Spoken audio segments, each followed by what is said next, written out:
Saudara, ratusan pemuda-pemudi Timur Aceh Kamis pagi memadati kantor Komisi Independen Pemilihan KIP Aceh Timur. Hal tersebut dilakukan para pemuda maupun pemudi tersebut guna mengikuti pendaftaran seleksi panitia pemilihan kecamatan maupun panitia pungutan suara. Beginilah proses pendaftaran seleksi panitia pemilihan kecamatan di Komisi Independen Pemilihan Kabupaten Aceh Timur.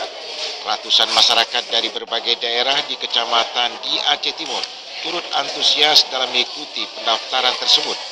Masing-masing dari kecamatan yang ada di Aceh Timur terdiri dari 24 kecamatan, yaitu Kecamatan Idirai, Iditunong, Banda Alam, Juluk, dan beberapa kecamatan lainnya.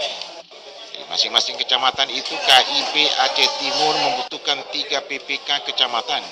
Begitu pula dengan panitia pungutan suara PPS dibutuhkan 3 orang per desa. Berdasarkan keterangan panitia pendaftaran PPK dan PPS, Teku Tarbizi menyatakan pelaksanaan perekrutan PPK maupun PPS berdasarkan pedoman PKPU nomor 3 tahun 2018 bahwa jumlah PPK per kecamatan dibutuhkan hanya 3 orang dan jumlah PPS dibutuhkan 3 orang per desa. Kita buka sejak hari Sabtu tanggal 3 Februari sampai tanggal 9 Februari.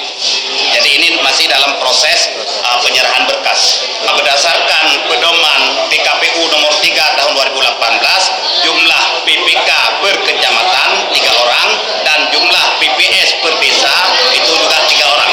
Rekrutmen PPK dan PPS tersebut sudah berjalan sejak tanggal 3 Februari 2018 hingga saat ini.